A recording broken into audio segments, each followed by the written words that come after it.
जादुई संतरा। एक समय की बात है। एक गांव में सोनू नाम का एक छोटा सा लड़का रहता था।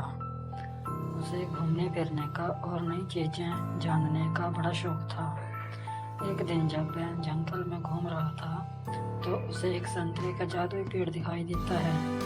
वह पेड़ बाकी पेड़ों से बिल्कुल अलग दिख रहा था।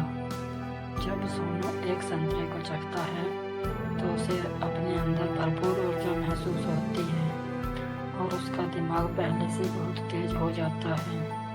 सोनू उस जादुई संतरे का इस्तेमाल अपने खुद के फायदे के लिए करने लगा।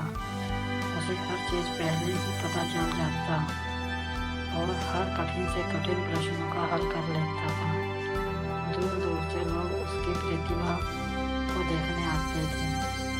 जैसे जैसे समय बीतता गया सोनू का ये शक्तियाँ कम होती गई। पेड़ पर संतरों की चमक भी कम हो रही थी और धीरे धीरे उनकी भी शक्तियाँ खत्म होने लगी थी।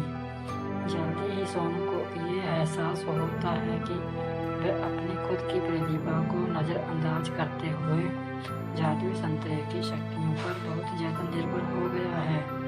सोनू को अपनी गलतियों का एहसास होता है और वह जादुई संतरे के पेड़ के पास वापस जाता है। वह अपने लालची स्वभाव के लिए माफ़ी मांगता है और वादा करता है कि अपनी काबिलियत का उपयोग वह अच्छे कामों के लिए करेगा। फिर अचानक से पेड़ के बचे हुए संतरों में वापस चमक आ जाती है। उस दिन के बाद से सोनू यह समझ गया कि असली शक्ति हमारे अंदर ही होती है और हम अपने खुद की कौशल और प्रतिभा का इस्तेमाल करके ही दुनिया में बदलाव और खुशी ला सकते हैं। हमें सफलता प्राप्त करने के लिए किसी जादू या शक्ति के बाहरी स्रोतों पर निर्भर नहीं रहना चाहिए, बल्कि हमें अपनी क्षमताओं को बढ़ाने पर ध्यान देना चाहिए और उनका उपयोग करके दुनिया में सकारात्मक बदलाव लाना चाहिए।